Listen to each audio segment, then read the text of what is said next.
there was a magic 8 ball, and I picked up the magic 8 ball, and I said, "Was this a mistake?" And it said yes.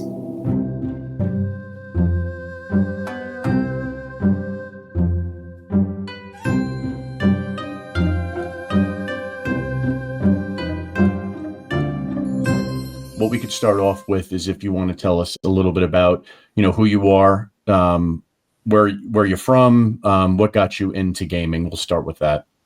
Okay. I don't know who I am. I guess you'll figure that out by listening to the rest of this. I will give you the super deep origin story. I always played games when I was a kid, but it was just like regular stuff. I remember when I broke my arm, I was in the hospital, and my mom, as a gift, gave me the Hardy Boys board game, and then I like that. But the real beginning was, I think I was in third grade. I used to stay with my grandparents in the summer, and one day I went across the street, and there were neighbor kids playing D&D, and they let me play. I remember I got to you roll your dice, and everything's super random, and I was just hooked because I love surprises. And I remember I made a halfling, and you had to roll for your equipment in their game. You had to roll for how many blankets you had, like all these sorts of silly things. And I remember my grandma came and made me go have dinner, and I was really mad. But then she wouldn't let me go back after I ate dinner for like an hour. And then when I finally went back, they were like, "Oh, your character died." No, but that was my first D&D experience, which should have been bad because that's a terrible experience there. But I loved it. And I went home and told my mom I had to have this game, and she made me do a bunch of chores. And I got this game, and that's the beginning. And so, have you grown up in the state of Washington your whole life, or? Yeah. Okay. And so, from that moment, once you became hooked with the gaming, at what point in your life, as the years go on, did you start to decide, I could see myself opening up a game store? It didn't really work that way. I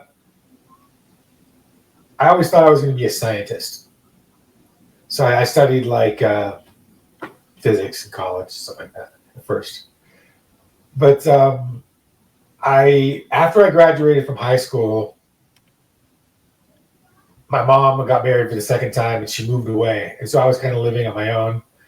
But then things didn't work out that well, so I moved where she was, which was a terrible small town. But gaming was the only thing I ever did. Like I don't have any other hobbies. And I can't remember if I knew him beforehand. I think I actually knew him beforehand. But so a guy that I knew opened a game store there, and then at some point he wanted to sell it, and so I ended up buying it. I was like 18 or 19 years old. I had to borrow money from my grandparents, and I bought this store, and I only had it for a couple of years. That was in like 1989 or 1990. It was in 1990. Store only lasted a couple of years, and then that was it. That was my first game store, and it didn't work out that well. And then I went on and studied computer science, worked in technology, and did all the things that you normally do when you live in Seattle. I think that's required that you do those things.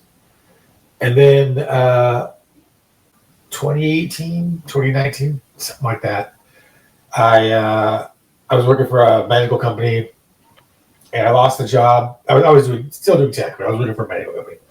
And I lost my job, and I started just buying and selling comics.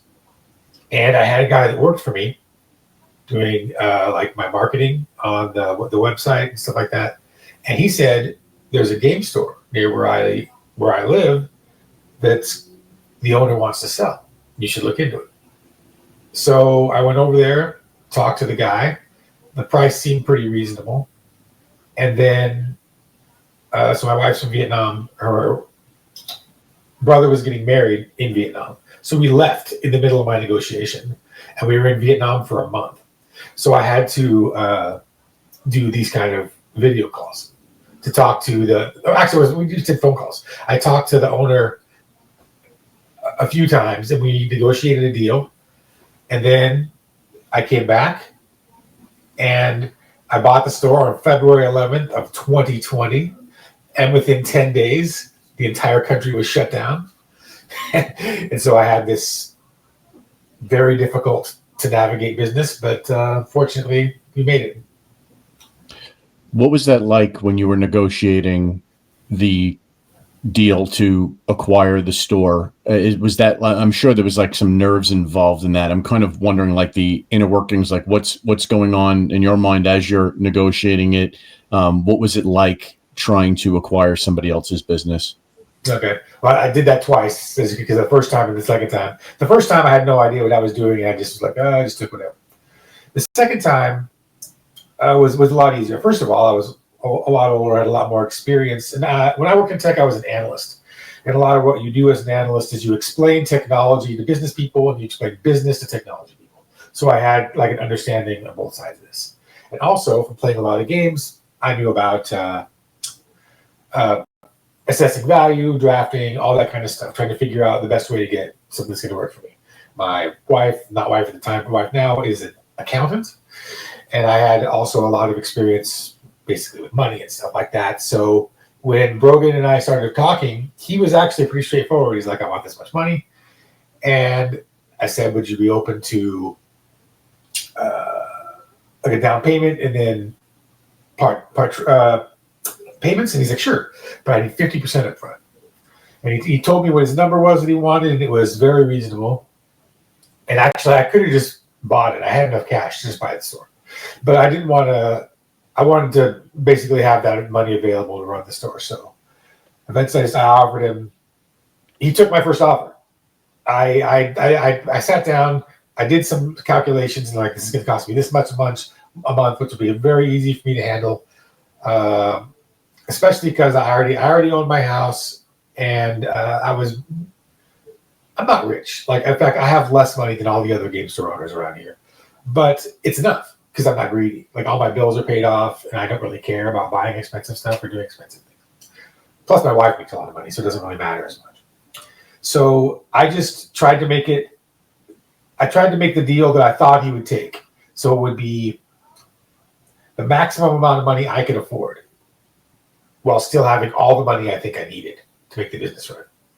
The priority was having the amount of money the business is going to need, because you can't fail. But I needed to also make it attractive to him. You know, it can't be $2 a month for the rest of my life. And so then I just pitched it to him, and he looked at it and he's like, yeah, this works. And we started. And then like 2 days later, we were at the bank, handed him a check, and he actually stuck around. Like, he was a customer, came in quite a bit, and would come and play sometimes. So he just didn't want to do it anymore. And also he was very upset about Secret Lairs from Wizards of the Coast. The fact that Wizards was selling directly to customers really chapped him. He's like, screw that. They're just going to elbow us out, maybe. So that was his impetus for getting out. The negotiation, I was lucky. It was very simple. And what was it like that first day when the deal was done, and you're running the store now for the first time with it under your control? I know you mentioned it was your second store you acquired at the time, but now that you have the experience from the first time and you're doing it the second time, what was there anything you needed to change about how the store was currently operating? Or was there any changes you put in place once you took over, or did you kind of just continue the business as the previous owner had? I made a lot of changes, but let's start with the funny story. One of the first things I did when I got in there, I'm by myself. There was a magic 8-ball, and I picked up the magic 8-ball, and I said, "Was this a mistake?" And it said, "Yes." Like, usually like half of the magic 8-ball things are like, oh, ask later, but no, this was like, yes, this was a mistake buying this store.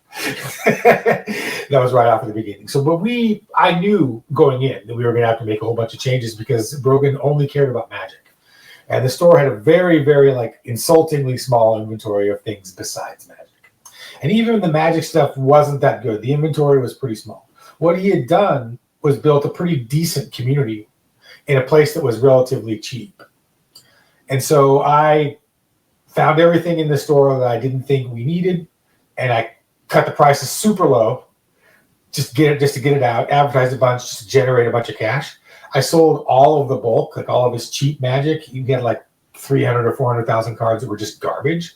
nobody's ever going to buy nickel cards or 20 cent cards or whatever. So I took them to Card Kingdom, the local place here, and then just got a couple $1,000s for all that stuff, and just massed some extra capital so we could try and build reasonable inventory. And I also tried to make it clear to new people coming in and everybody on the internet that we're doing things differently. Come on in. And if you didn't like Brogan, maybe you'll like us. We'll see. We're going to care about, like, he didn't care about board games or 40K or any of that stuff. And I care about those things. So I'm here for you guys. Let's come in here and let's build it up. And so that's what we did. We just kind of, I hadn't played Magic at that point in, maybe 12 or 14 years. I've been out of it for a long time, but I play a little. I play a little now, but so I kind of had to learn Magic again, and then I also had to acquaint myself with the customers and build the inventory so that people would want to come in. Did you keep the original name of the store, the Wizards Keep Games? You kept that in place? Yep. Was there any thought about changing the name when you took over, since you were going to be bringing in the new product? No, I don't care about those kind of things. Okay. If the name was stupid, then maybe I would have. But really, why would you buy something and then immediately change the name? Because what you're buying is a brand.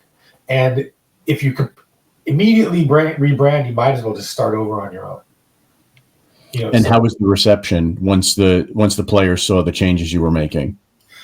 For the most part, I think it was pretty good. Brogan's a little surly sometimes. So am I, but in a different way.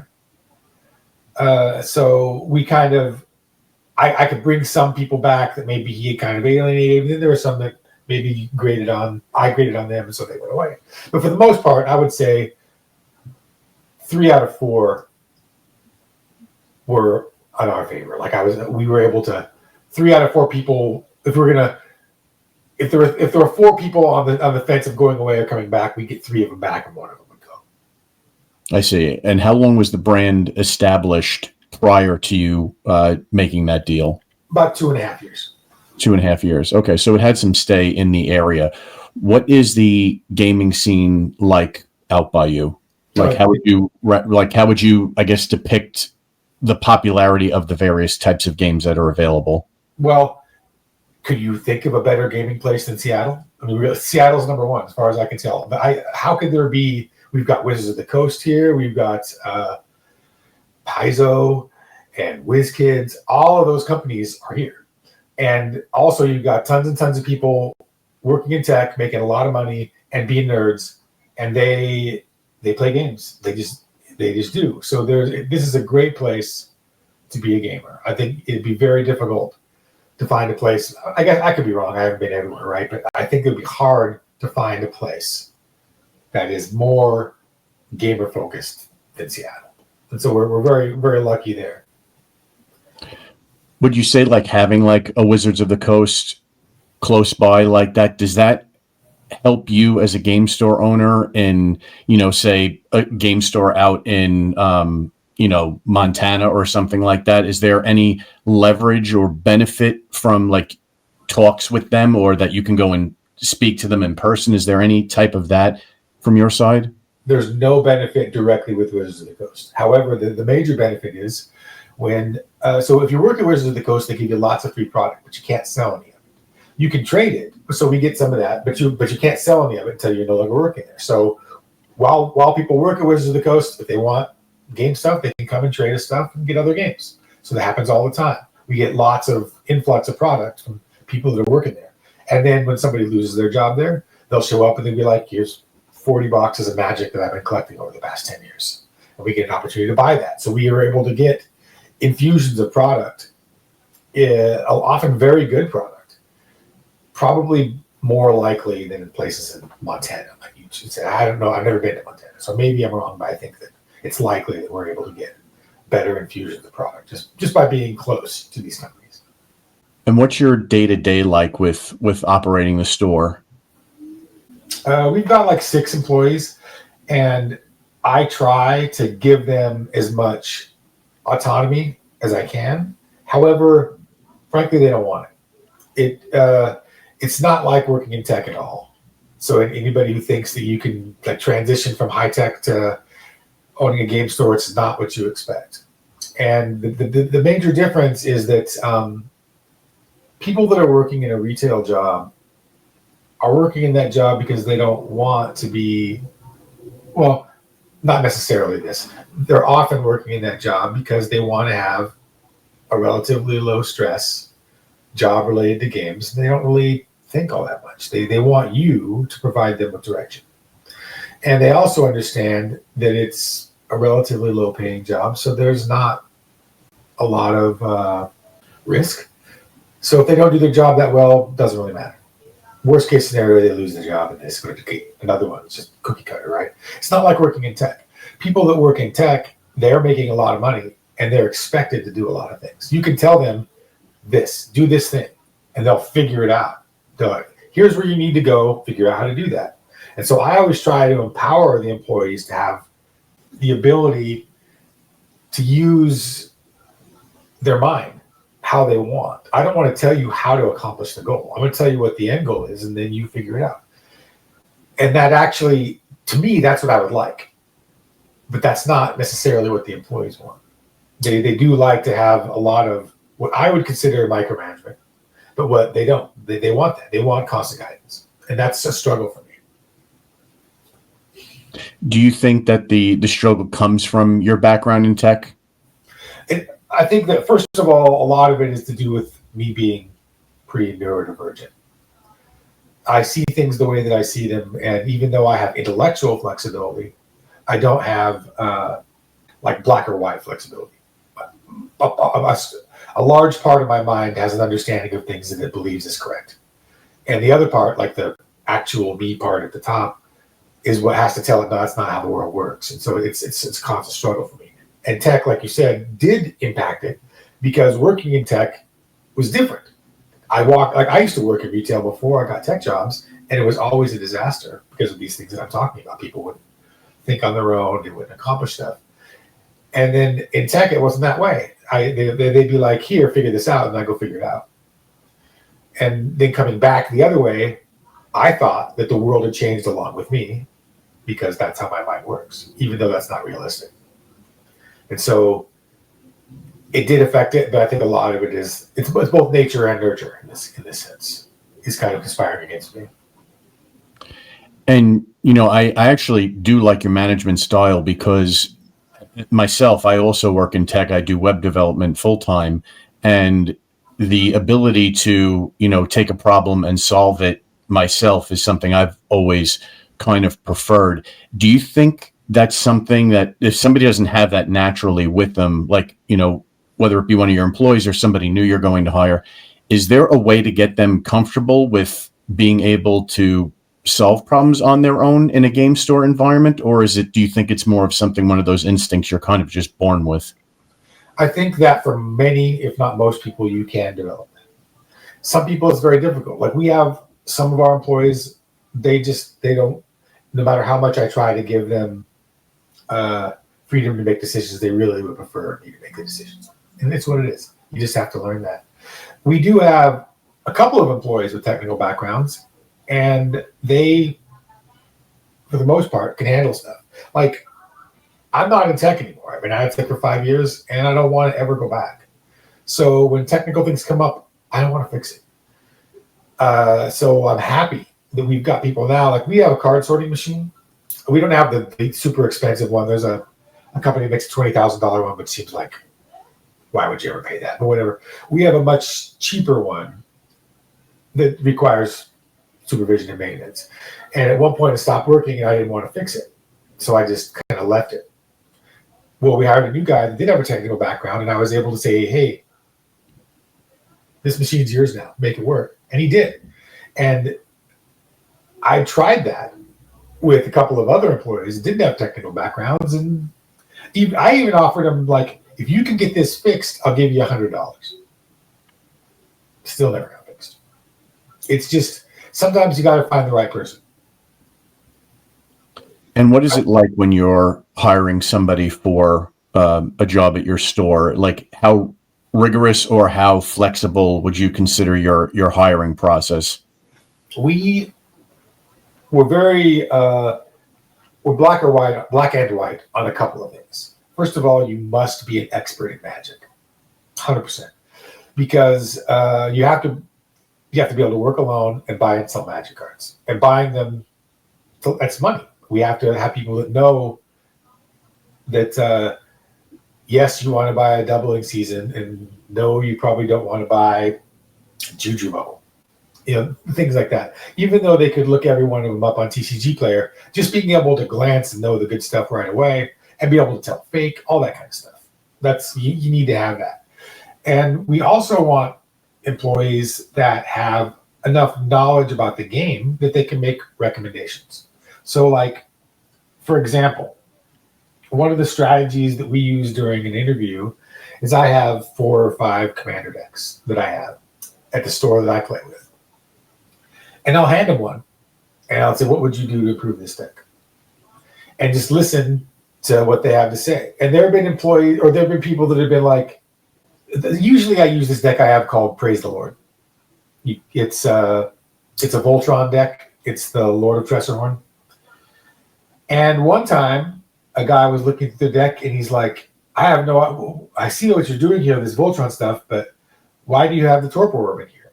And immediately we knew that guy is not somebody that's going to be good at helping people, because the deck does not run without Torpor Orb. It's literally the most important card in the deck. And if you can't see that stopping ETBs on creatures is the only way you can cast the Lord of Tressorhorn consistently, well, then you're probably not good at thinking about how Magic works.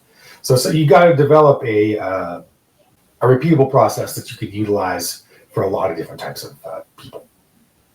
But outside of that, what really matters is, are they going to, do they care? Are the hours going to work for them? Do they have a second job? Which I really dislike that a lot of times, because then, or are they looking for a second job? Excuse me. Because if they're looking for a second job, that means they're just going to leave. And it takes a lot of time to train people up to make them decent. You want somebody who's like half retired or whatever, so that or like in my situation, wife works in finance. I can make however much money I want. Doesn't matter. Like somebody who's in a situation like that, they can do. It's easy for us. And it sucks to say that, but we've been burned so many times by people coming in and then immediately finding another job. Does it require you the job at this point, to be in the store often these days? Because I know you said, like, with the employees you have and trying to empower them to take care of things themselves, and some are comfortable with it, some aren't. I was curious from your standpoint how much that involves you having to go in. I just cut my hours back. But up until last week, I was at the store 4 days a week.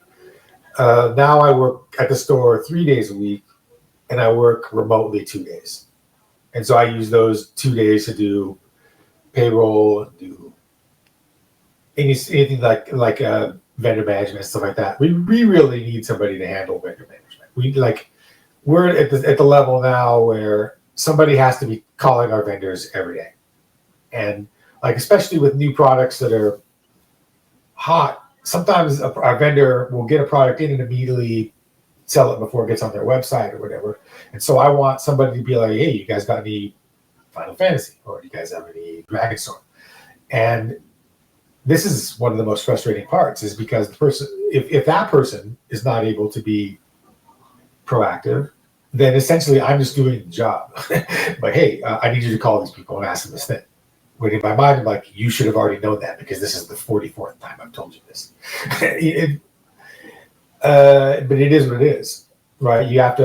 It's difficult to see whether somebody's going to be able to handle that kind of stuff, because our budgetary constraints make it very difficult to find somebody that's going to be able to do that, have that kind of proactivity, understand how to make a spreadsheet, which I guess is harder than I thought. Seems easy to me, but whatever. And maintain that stuff. What is, though, from a vendor management standpoint, what does that entail? I mean, from a very bare bones simplicity standpoint, like I think of calling them, arranging ordering of product, but what is the area where, the level of understanding that's needed to do that role, like you're mentioning, like what pieces of that are required, to fully make sure that, the product in the store is available when people are asking for it? Like, what does that process involve? Well, first of all, you have to know what's sold, or at the very least what we need. Like, we have some lists, but you should know without even checking the list things like we need to have at least 3 players' handbooks, Dungeon Master's guides, Tasha's guides, monster manuals on the shelf at all times, or else that needs to be on the next order. Xanthar's Guide to Everything. There's a certain number of D&D books. We should always have a couple of those. We try to have the full line, but that's one thing. It's one thing if you don't have like the Gold Coast Pirate one, whatever. But the important ones, you always, if anybody walks in and like, I need to learn how to play D&D, you should have the starter set. And all that stuff should be available every time somebody comes in. So we have to make sure the person who's ordering notices that. Or are we getting low on miniatures? What does our stock of magic boxes look like? You have to just kind of look around the store and have an idea. Even if you have, and you either can remember it or you can make a list, whatever you're going to do, you need to understand that your responsibility is to make sure that we've got inventory on the shelf. And like we've got probably $400,000 worth of inventory on the shelf, retail. So we've got a large inventory of thousands of different products. So it's not simple. Like when I first had the store, I memorized the inventory. So even when I wasn't in there, I could walk in, glance, and be like, we sold X, Y, and Z while I was gone, and know every little thing. But not everybody can do that. I understand that. And also, I can't do it anymore because over time I've gotten older and a little bit more things crammed in my head. But if that's all you're concentrating on, you should be able to at least be like, oh, that shelf looks bare. I should check and see what's missing. So the main thing is understanding what needs to be ordered. Calling and talking to the vendors so you have a relationship with them. Because also sometimes if you have a good relationship with a vendor, they might call you when something is in stock. We just got in 6 of these. I can only give you 2, but if you want them, they're yours. Those are amazing because when they do that, that's always the best product. So it's impossible to keep Pokemon in stock if you don't bother them. And that's what these people have to do. And is the goal, would you say, from your standpoint, like to have somebody that could do vendor management, is it almost trying to find from your standpoint like a 1B to your 1A? So you're the leader of the team. And is it to find that person that can almost not necessarily think like you 150%, but somebody that knows, almost like your right-hand man, like to be able to help facilitate what you're trying to do? So I don't want it to be the way that you're saying. Close though. So here, first of all, we have a person who's the store manager, but they don't do that because they're busy doing store manager stuff a lot of the time. I want them to be the guy that's in charge. It's hard to have them do that. I still have to do more than I want. In my ideal world, I would be Delta Force. They would be like all handling all the regular stuff, day-to-day operations. They've got all that stuff handled, and then the logistics department, the person who keeps all that stuff, and they're doing all their stuff. They know how to think what needs to be in the store. I'm around because they're like, oh, this has never happened before. We don't know what to do. They call me or they ask me. I come over and I figure it out for them. I would prefer that they could figure it out, but there are going to be times when they can't, and that's cool. I get that. And so my role would be to fix a problem that's for some reason they're not able to fix. But generally, they can handle what goes on. That's how it should be. They should be able to make the vast majority of decisions on their own. That's what I would prefer. I don't think that's ever going to happen, but that's my vision in my head of where we want to be. And let's say it gets to the point where, it's exactly where you want it to be in that regard. Like, what would then you transition to managing with the business day to day at that point? I would try to not be there as much as possible because, the things that I really care about are hard to do if I'm not there. My favorite thing is buying random stuff. I'm not really interested in buying stuff off the shelf, so I don't really like vendor management. And I don't really care about buying the same old Magic cards that we see all the time. I like new and interesting surprises.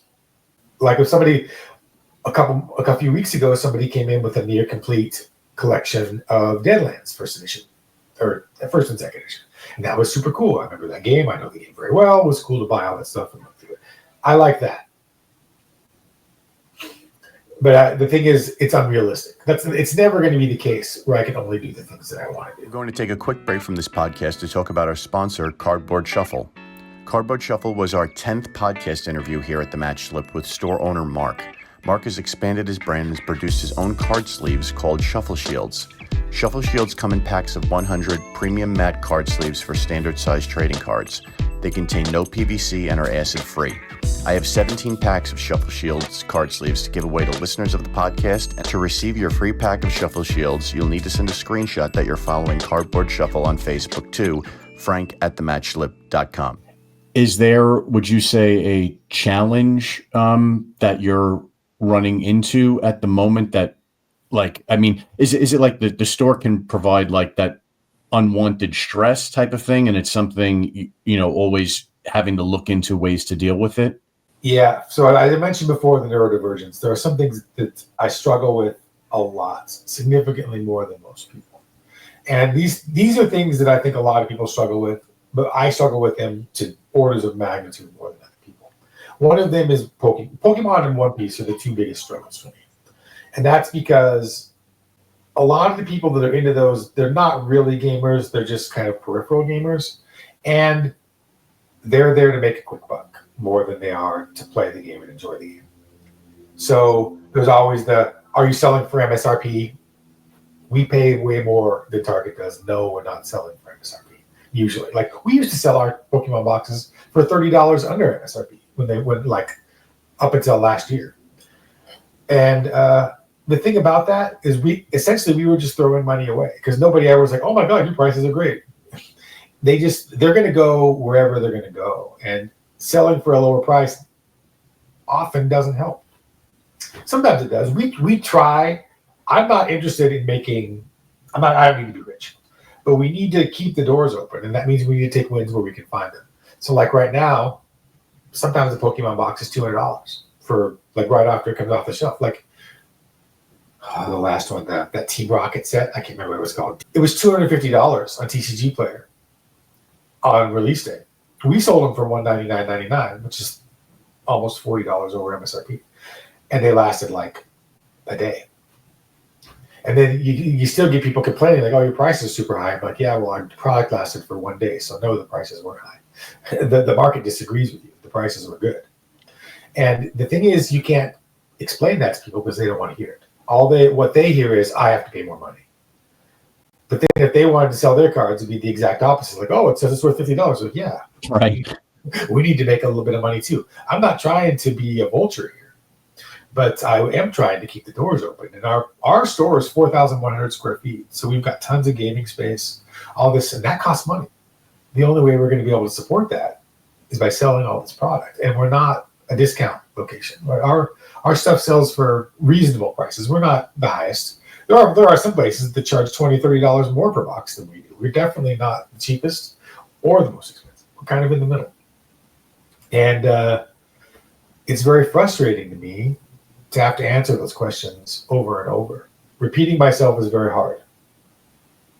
And also, it's difficult for me to heal those wounds. Like, I could take a 2-week vacation and that's nothing. Like, I really need like a year away. Like, if I were to be able to walk away for a year, I could come back fully refreshed. But that's just not going to happen. It's unrealistic. Do you think there's a way to communicate like the overhead and the costs involved to a consumer when running a game store? I mean, I'm in a position where I've talked to a number of game stores, so I have an understanding of it, not to the degree of detail since I'm not on the inside like you guys are, but I've known that the margins are low, that product is expensive, and just like what you noted about Pokemon, I'm curious if there's a way to bridge the gap so that consumers understand what it's costing you guys from your side, or if it's kind of like one of those constant uphill battles. I think it's much more Sisyphus than anything else.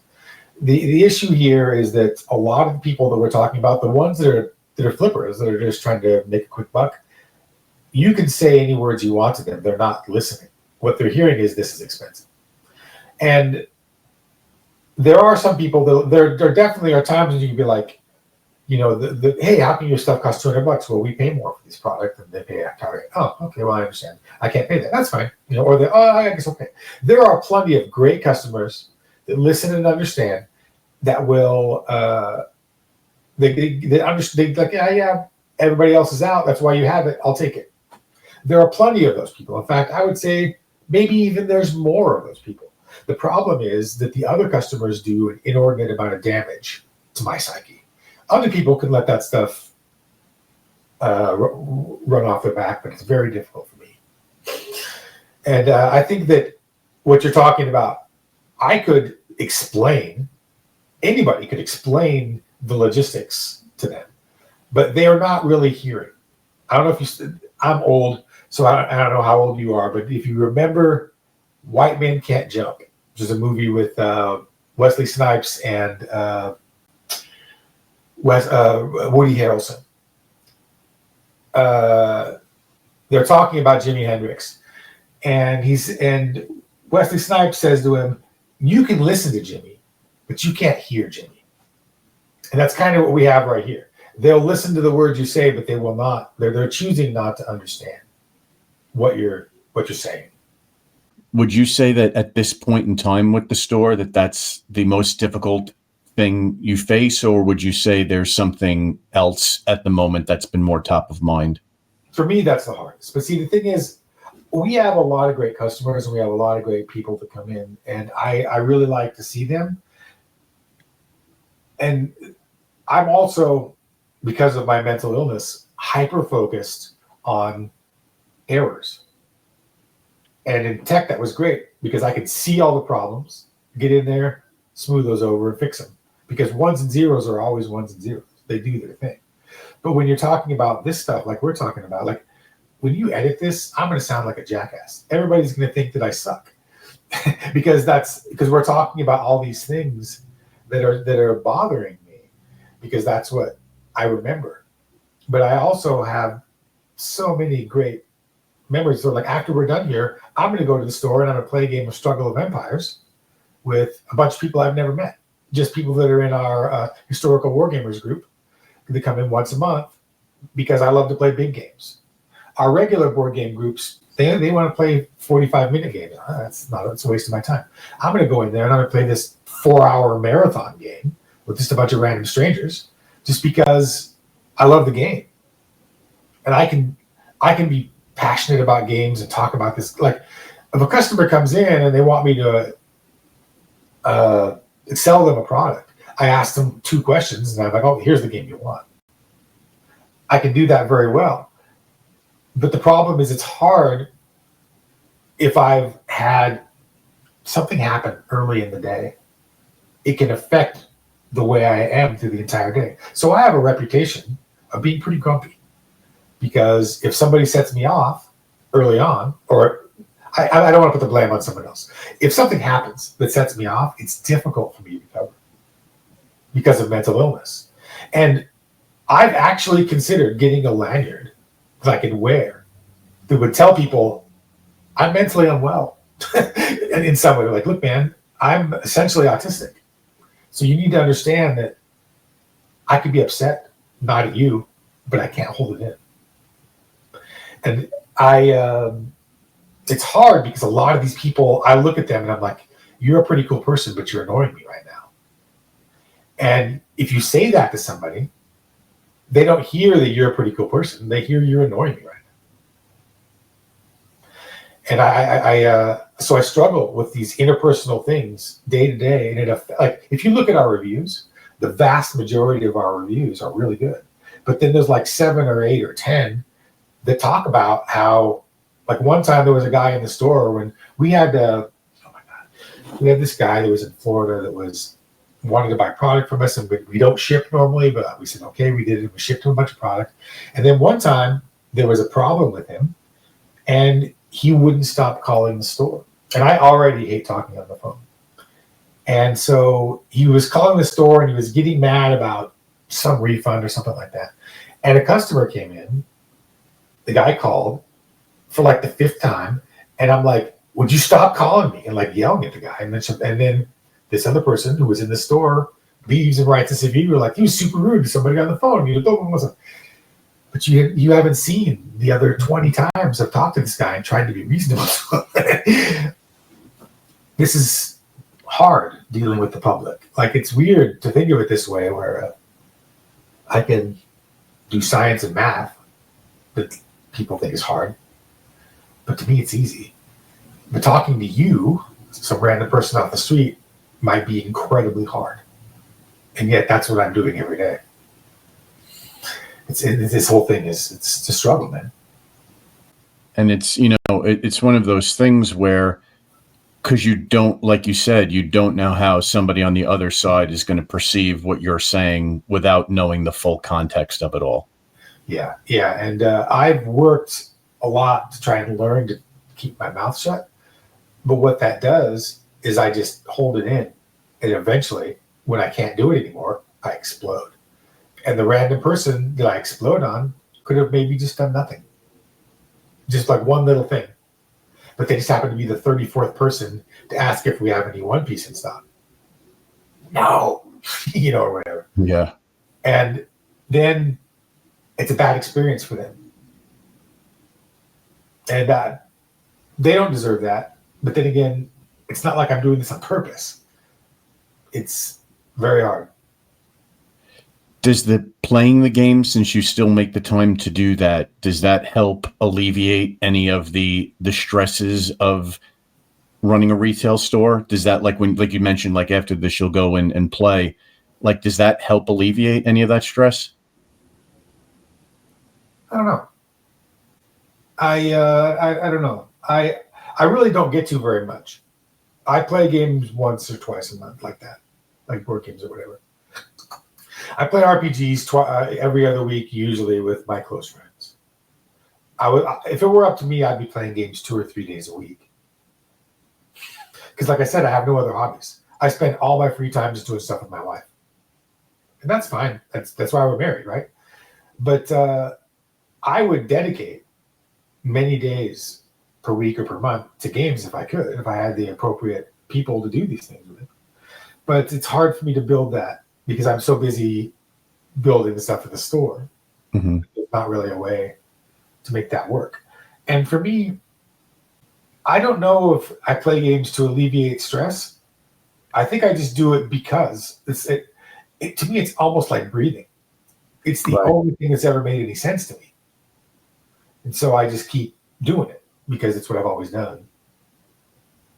Is there any particular game right now, or even a game from the past that you really enjoy playing that brings you a lot of happiness? There's this game called Western Legends. Mm-hmm. It's I got the Kickstarter that was like $500 with all the crazy stuff in it, and then I never played it. It just sat down in my stuff, and I was talking to one of my friends when he used to be one employee. I'm like, we should try a game. We should try either Scarface or Western Legends. He's like, I don't care, pick one. I brought it in, and he and I and a couple of other people played it. And this game takes up an entire Warhammer table to put all this stuff on. A 44 by 60 table actually isn't even big enough. You really need more than that. And we played that game, and it takes like 2.5 hours minimum.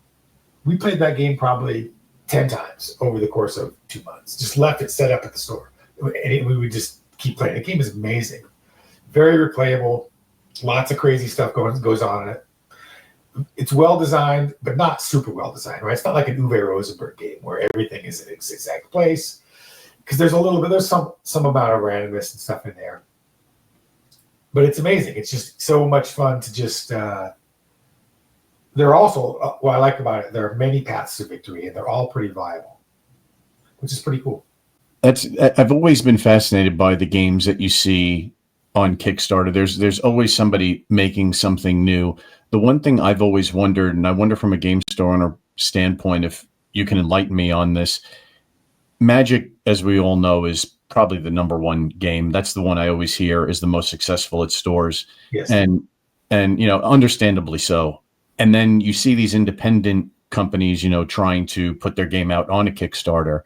And I like that you said that that's one of the games that appealed to you. Why do you think, though, it's so difficult for breaking through? I mean, you have the mainstays, your Magic, your Dungeons and Dragons, your Warhammer 40K, even with the, I would call them B level games like Disney Lorcana, even though that's popular in some areas. You got One Piece, so you have those big name brand names there. What is it that you've seen from game store standpoint that makes it harder for these independents that you were just talking about, like to grow it to that type of level? Maybe not the level of a Magic game, but maybe like something like One Piece, for example. Well, One Piece is huge. We sell out of One Piece like 100 boxes instantly, like 20 minutes. And Bondi, even though they're a medium large company and they have some good IPs, are terrible at distribution. But that's not really the question you asked. I think the main thing is getting your name in people's ears.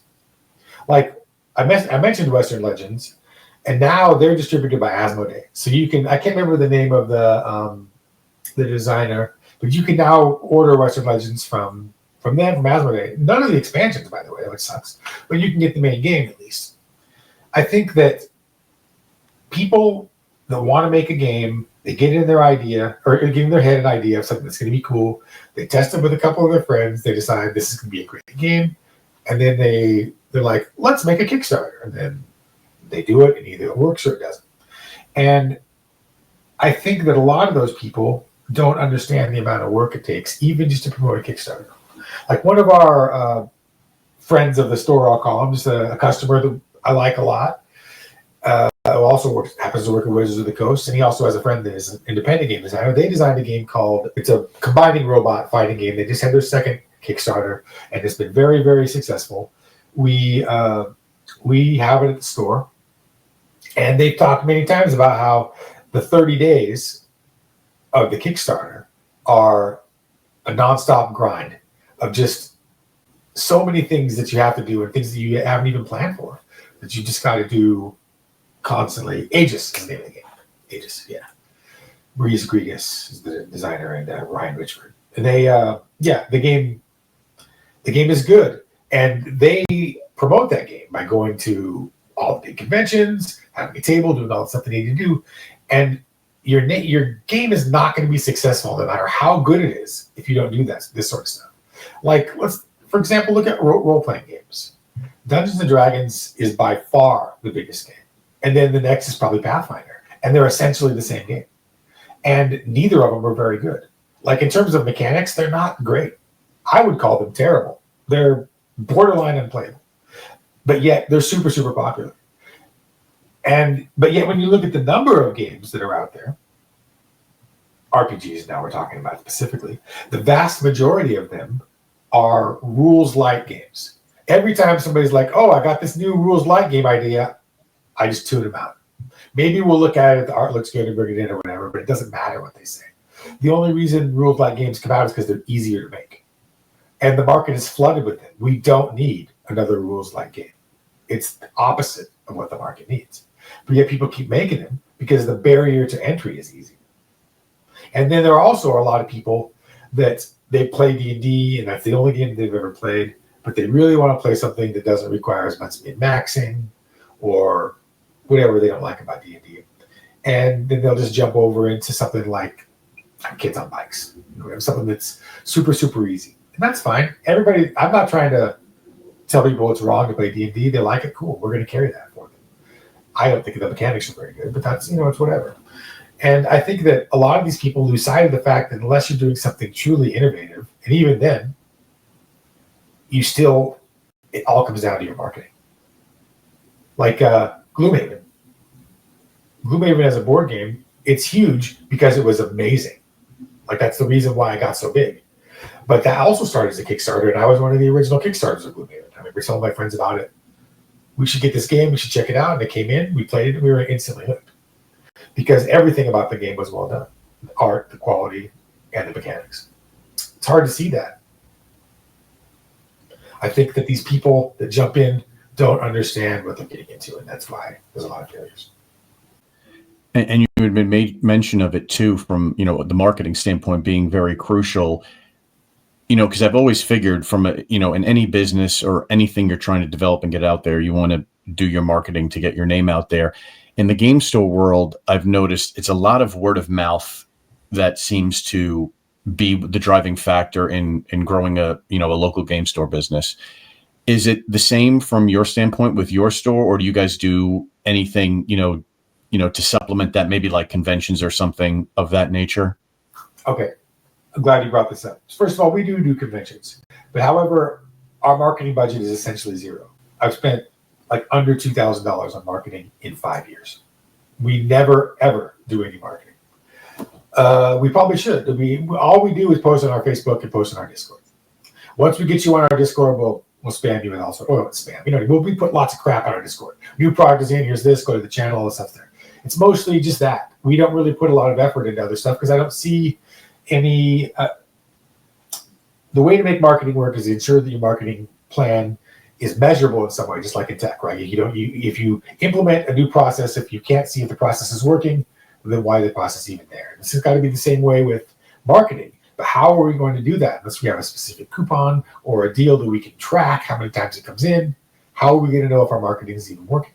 And so we haven't really been able to come up with a way to consistently deliver something like that. But what we did do, this was the best idea I had when I first bought the store, I think, was right after I bought the store, I went onto Reddit into a game store thread. All right, I went into some game store subreddit, and I'm like, all of you gamers out there, tell me what you like and dislike about game stores. How am I going to make my store better? You tell me. And you may or may not be surprised. I'm going to guess you. What do you think the number one thing is gamers said you need to have for your store to be successful? The number one thing, I would think product availability. Clean bathrooms. Oh, wow. Okay. Clean bathrooms was overwhelmingly the number one thing people wanted in their game store experience. So that's stuff I'm always on the employees, like, did you guys clean the bathroom? What does this look like? How come this isn't clean? Like, if it's not, I'm always on them about that because clearly that's what the customers want. They're not going to want to sit there for 4 hours if the bathroom's super gross. Right. That makes sense. I would have thought product availability too, because you got to buy product. But that's fine. Once you buy the product, what are you going to do with it? You want to play. And if you want to play, we've got the square footage. Well, we want you to stay. You're not going to stay if the bathrooms look like crap. So that's a focus for us. I don't think we do as well as we should. Our bathrooms could be cleaner, but we try. That makes a lot of sense. I mean, if you even just thinking about it, like the way my mind went after you started detailing that was, if we can get them in the store to buy something and they want to stick around, but they won't if the bathroom's not clean.